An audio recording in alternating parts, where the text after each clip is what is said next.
This episode of Wheat Pete's Word is brought to you by Syngenta and the stacked cereals lineup for your wheat. It's time to plan your PGR. You've been managing for yield, so don't let your wheat go down for the count.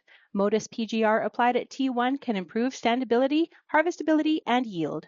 Visit syngenta.ca for more. Good day, and welcome to Wheat Pete's Word here on Real Agriculture for Wednesday, May the 14th. On this episode of The Word, we are flying, baby. Look out. There is just crop growing in the ground.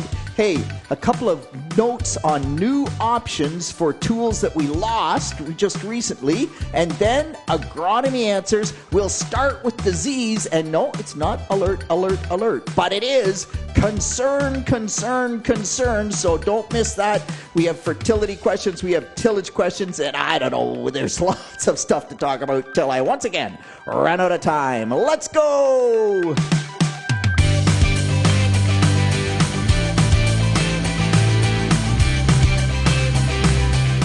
Yes, we are flying. For most of Ontario, it has been an excellent spring. We probably got more crop in the ground than in a lot of years. Some growers are completely done. Now, this is not true for everywhere. The clay soils are still waiting for temperature. There are some areas that are catching rain showers that other people miss. So I always have to be careful.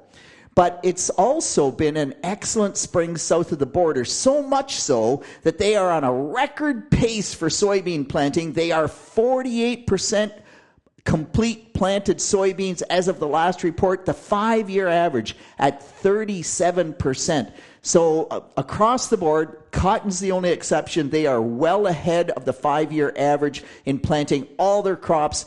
Good crops to the south, or good weather to the south, so that's helpful. Not helpful for the markets, but we don't wish bad news on anybody. So good that they're also making out. What's a really interesting thing on the soybean front is how that has changed over the years, and we've talked about this.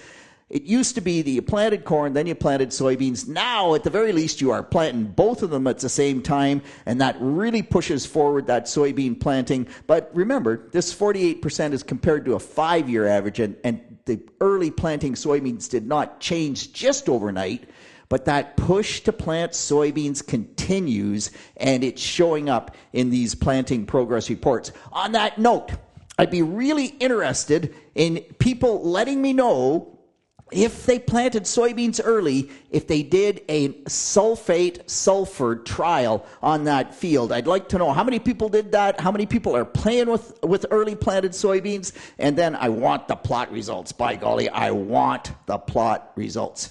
On the corn and soybeans that are planted front, yes, we have corn up. We have soybeans that emerged as well. Last week, there was lots of frosty nights, cold temperatures, had all sorts of calls about can we spray wheat, all that. We've talked about all those things. But when you get soybeans that are knuckling through and you get a frost, you kind of go, ooh, baby, that could be a little bit tough going. No, I'm happy to report that soybeans do take up to at least -2 Celsius. Now, in my particular case, the soybeans were just knuckled through. They had not yet flipped up and opened up the growing point, the unifoliate and the cotyledons, but it got to, we believe, -2 that night for more than 2 hours, and they are fine. Thank you very much. Meanwhile, the corn that was spiking through, remember, corn only takes -0.5 Celsius to start to see some injury. We did see some pretty little frosted coleoptiles sticking out of the ground. But of course, with corn, growing point below the ground, not to worry. So far, everything seems to be going well, with the exception. And once again, my great friend Chad in Lambton County, the breadbasket of Ontario, Chad says that on the clays, it was fit in late April. That late April window was excellent. They were dry. They planted some soybeans. And Chad says that those soybeans are simply stuck, that they will be replanted, that I don't understand about this scenario, and I've got to get there and see it myself or try to get Horst to explain it to me. But he says there's no crust. but the soybeans are simply stuck in that clay soil, and they've just run out of steam, and they just don't seem to have enough vigor to keep going and to emerge. Meanwhile, I planted my soybeans on the 29th and 30th of April, and gosh, they are just nicely knuckling through and starting to show up. I don't think they're stuck at all, but I'm not a heavy clay farmer, so that is kind of interesting. As we carry on with the weather discussion, in Minnesota, they are seeing all sorts of heat canker in their spring cereals, the spring wheat, barley, and oats. And what's happened is they've planted the crop, maybe more tillage than wheat Pete would like, so the soil is black. And the plants were emerging. They had some intense sunshine, maybe some wind as well, but that intense sunshine on the black soil, it got the soil temperature so hot right at the soil surface that it actually killed the leaf tissue at the point that it was emerging. Those leaves come out and they've got this temperature band or heat canker across them, and they kind of flop from there beyond, like out towards the tip of the leaf, and just apparently lots of that happening in Minnesota. So it can be too hot as crops get out of the ground as well. On the fusarium front, man, we don't have a dawncast anymore, I don't believe, or if we do, you have to register for it, and gosh, if it's out there, I should register and have a look. But this fusarium issue in the United States right now, go to wheat scab, so that's wheat, they call it scab, not fusarium, wheat scab, all one word, .psu, that's Pennsylvania State University, psu.edu, and have a look at that scab risk map. Man, it is now all red all the way up into Ohio, New York State, and in southern Ohio now, the wheat is at the right stage. It's pollinating, and Ohio, all of Ohio is either at high risk or at medium risk. It's either red, almost all of Ohio is red. There's a little bit around the edges that's only yellow, and you just go, oh gosh, that does not bode well.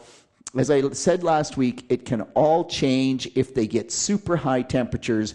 Super high temperatures are never good for wheat development, by the way, but it would stop the fusarium. Meanwhile, if they don't get those super high temperatures, I hope that they are spraying a fusarium fungicide. We will talk more about that one in another week or two, but just be prepared to do that if that risk continues to move north the way that it has throughout the United States. On that note, crop disease forecasting. So we did have field profit. And profit was PROPHET. Unfortunately, that app could not find funding support to keep it a viable option. So you can't get field profit anymore. Johnson loved that app because I could get Sporecaster on it, which was the white mold prediction tool. I could get Tar Spotter on it, which was the tar spot on corn prediction tool. Well, there's now a website. We'll link it in the chat. And on that website, they have all of those tools pulled together. It's not an app for your phone yet, unfortunately, but you can use that website. It looks at weather data, and you can come up with prediction risk models. By the way, I did that. It has corn, soybeans, edible beans, and then a bunch of hort crops, carrots, onions, I forget, potatoes perhaps. In any case, you just choose your crop. I chose soybeans because right now we are spraying canola for white mold. Our winter canola crop is right at that right stage in kind of the Clinton, the Stratford area, the fields that I scout a winter canola, and we're spraying. I thought, gosh, are we at risk? And I went to the website, and sure enough, using soybeans as the crop, we were at a 43 index, and the critical level for soybeans is 40. I think canola is probably every bit as susceptible as soybeans, maybe more so. So it looks like we should spray, although I am pushing Dr. Singh from Ridgetown Campus, University of Guelph, the new plant pathologist with University of Guelph, and our own Albert Tenuta as well, but the provincial plant pathologist, because I just struggle to think that the white mold sclerotia are actually, the apothecia are sporulating right now, and that we're at that risk. But that's for the future. Meanwhile, the risk maps, the disease risk forecasting tools are there now, and that is a good thing because we had lost them. And just something that really helps make those decisions, or at least really helps ramp up the level of concern you might have around those diseases. The rye, the Triticale harvest is underway. This is such a success story. If you are a livestock farmer and you have acres that you're cash cropping a little bit, this is just such a good news story. So the rye and Triticale harvest are underway in southwestern Ontario. They have had excellent yields so far, not record, but excellent yields so far. And it's like a free crop because you plant that rye or that Triticale after the corn silage or after soybeans or like after some crop. You try to get it in the ground in reasonable time. You can plant it later, but it would be then a little bit later to harvest. But you're harvesting it. For goodness sakes, you're harvesting on May the 11th this year. It's excellent quality to make great milk. On May the 11th, you get it out of the field, you no-till soybeans right in behind it. Gosh, you have a full crop potential of soybeans. So that feed is, well, it's not free because we put nitrogen on it. We have to plant it. We have to harvest it. But it's really utilizing a time frame of the year that we were not utilizing before. And when you talk about an environmental win, man, that's a huge environmental win. It makes hopefully reasonably cheap feed, and it makes really good feed as well. In Northern Ontario, a great Twitter discussion around Triticale. They've had so much snow mold up there that most of the Triticale did not make it. And there was a couple growers that said, man, I'm done. Like, it's snow mold, we need to plant it early to get a good crop. And as soon as we plant it early and get good top growth on it, put nitrogen on it in the fall the way that you're supposed to need to do to really get it tillering in the fall, we get snow mold. Well, we need to investigate that more. Tom Kilser, the Triticale guru, has suggested that there are some sulphur treatments that might reduce or control snow mold, fall applied sulphur. We're not sure of that. It's unproven in my opinion, but we definitely need to look at that because this is an opportunity not to be missed. Meanwhile, early harvest on the rye, the Triticale, the wheat is just flying, just smoking through its growth cycles to the point where Shane and I are doing a nitrogen trial with Dr. Dave at a Ridgetown campus, University of Guelph. And gosh, that wheat got bigger than we wanted it to before we got the second application on. It's okay, we're still in the window, but man, things are really, really flying. And this is where we get to, okay, we're going to talk about wheat diseases, and this is concern. So we have rust that has overwintered in Ontario. Stripe rust confirmed at Mitchell. Leanne Freitag found it there. Those fields have been sprayed. Deb Campbell found a field at Meaford where it isn't confirmed yet. The lab test isn't back, but almost for sure stripe rust there as well. If you want more information on this, because Lindsay and I had a great discussion on it on Agronomy Monday, for the people on the phone system, just choose Real Ag Radio as opposed to Wheat Pete's Word and choose one for Monday. You can listen to that. We'll link it in the post. The bottom line is that overwintering rust is different than when we get high rust pressure moving up from the U.S. When we have a high spore load in the air and it's everywhere, if that was the case, Pete would be saying, alert, alert, alert. But it's not an alert because the spore load from the U.S. this year is quite low, complete opposite to last year. So our spore load in the air is low, but in the fields where it overwintered, man, the risk is high, and so that's an alert, but only for those who have it that overwintered, and that means scout. If you have early planted wheat that was really lush in the fall, that's a much higher risk, but you can listen to more on the Agronomy Monday session. Get out there, scout. In general terms, I'm not too worried about it, but it is one of those things that if you miss it, it's all bad. Meanwhile, Mark is sending me an email saying, Pete, I've got two different wheat scenarios. One, I got quite a bit of wheat that just looks amazing. It's at growth stage 31, going to growth stage 32, but I've got mildew at high levels down in the canopy. how long before I get significant yield loss because it's simply too wet to drive across the field? We are not like most of Ontario. We are wet, wet, wet, and I just am struggling to know what to do from that standpoint. So, really interesting question, Mark. If mildew is not on the upper one-third of the canopy, if it's in the lower one-third of the canopy, the yield loss will be minimal. Now, I'll never say never in terms of some yield loss, but it's an interesting discussion. Mildew, when you look at the amount of mildew on the leaf and you say, oh my gosh, it's covered. Well, you look at that amount of mildew and you pretty much say, okay, so it's 50% covered. Well, the yield impact is divide by 10. So the yield impact is as if it's only 5% covered because the mildew, the leaf tissue underneath most of the mildew is not killed. With septoria, what you see is what you get. You have 50% of the leaf with septoria, which it would be really terrible and really rare, by the way, but you would have 50% yield loss.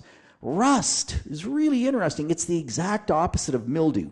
You get a little bit of rust, you got 5% of the leaf covered with rust. Man, it's like having 50% of that leaf gone. It's like 10 times worse than what you see on the leaf.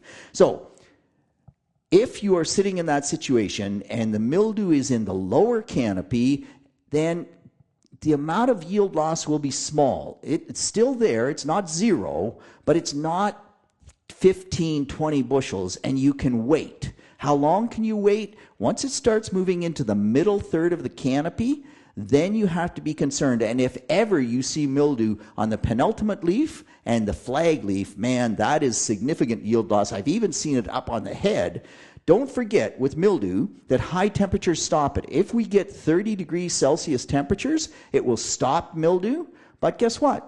There is no 30-degree temperatures in the forecast right now. From a wheat perspective, that is really good. We are having wheat temperatures. Well, those low temperatures also mean that mildew is likely to spread. So just have a watch from that perspective. I'm going to just have a quick shout out here to any winter barley grower.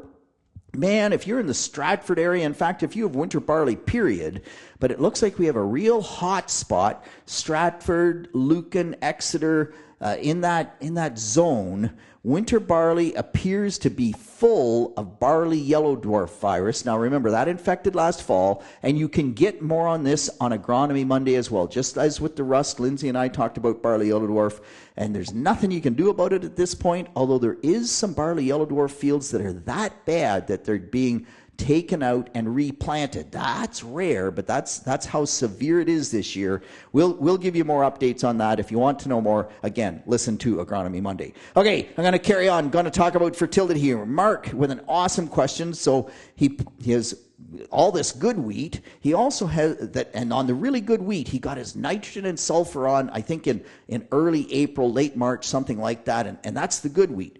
He has some wheat, I don't know how many acres, but at least, a farm or a field where it was just too wet in April to get that nitrogen and sulfur on. And Mark says, man, it looks ugly. Well, yeah, it's May the 11th, 12th, 13th. It's going to look ugly with no nitrogen and sulfur.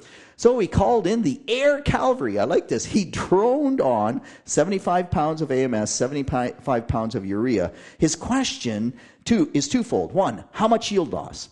Well, Mark, what's really interesting is if that was early planted wheat that well tillered in the fall, the amount of yield loss is not as significant as you might expect. If it was late planted wheat, it's quite high, but if it's early planted to the point where the plant is going to probably drop a few tillers anyway, letting it get looking a little ugly, it just makes it drop those tillers earlier. And yeah, you might have lost 10% in yield, but probably not more than 10%, which the way the crop looks is really astounding. But that's what Shane and Johnson's research would say. Mark's other question, and I love this question because it's really great. He applied the urea, the ammonium sulfate, and the prills the next morning were gone. They had dissolved. And Mark's question is, how much loss am I at risk of because they're dissolved and they're just in that soil surface? So the answer would be, it depends. Yes, true agronomist answer, it depends. But if you had no canopy, you had sunny, windy conditions, you could lose 5% of that nitrogen per day. But you have a canopy, and you have a growing crop that's sucking that up, and that growing crop also tends to keep the wind off the soil surface. If the prills didn't dissolve, then gosh, that fertilizer isn't going to do the wheat crop any good until those prills dissolve. So I think it's a good thing it got into the soil.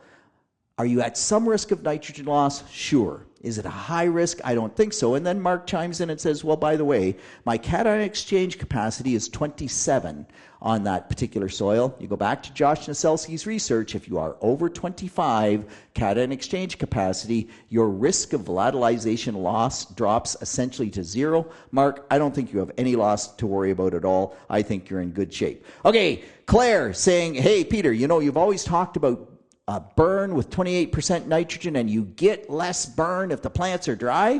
Well, I went out there I was in the field 7 p.m. at night. Things were going good. Then it got dark. I had to quit. Next morning, heavy dew, in fact, almost foggy. Waited till 11 a.m. Wheat plants were mostly dry, still a bit wet. Yes, visibly more burn at 11 a.m. on wetter plants than we got at 7 p.m. That just supports what we've said all along. Okay, I'm going to skip the sulfur because it's stuff we need to know, but it's not essential for this particular time frame. We also have to have more discussion about tillage. Mike saying, man, he no-tilled corn into soybean residue. It was like a dream. He's trying to no-till into hay, into cover crop residue, and the soil just won't dry out. Man, it's such a quandary because that residue is the holy grail to protect the soil and to build organic matter, and the residue is the enemy, as Horst Bonner quoted many years ago, because of exactly the challenge Mike is running into. We have to deal with that and sort that one out. We'll leave that one for next week. But the one last quick note, and for any winter canola growers, this is a real interesting one. We are seeing what we believe to be clethodim injury on winter canola. So that's select. And you would say it's a graminicide. How can it affect canola? It's labeled. It should be fine. Well, if you read the Australian data, there is some concern, and Megan Moran, the canola specialist, has found what we believe to be clethodim injury. If you are spraying winter canola, trying to take, and I mean, it's too late now, but keep this in the back of your mind. You plant winter canola this fall, and you're going to take the winter wheat out, probably the FOPs, right? Clethodim is a dim, the same as sethoxydim. They're group 1 chemistries, but we call them DIMs. We would say stay away from the DIMs. Go to the FOPs. We just know they're safer. So Quizalafop, which is Assure, or Yuma, there's lots of generic products there. It's just safer, and we don't want to damage any crop. And with that, I am way over time. That's it. That's all on behalf of the team here at Real Agriculture. This is Wheat Pete with the word for Wednesday, the 14th of May. Hey, I hope things are going well for you. Keep the feedback coming. It's just fun, man. It is just absolutely fun to do this. Thank you for listening. Thank you for the questions. Please keep them coming, and I will talk to you next week. See you then. This episode of Wheat Pete's Word was brought to you by Syngenta and their stacked cereals lineup. P1 is your window to improve standability in your wheat with Modus. Combining Modus with improved early season disease control through Mirabis Neo is a great 1-2 punch for that first pass across wheat in the spring. Visit syngenta.ca for more.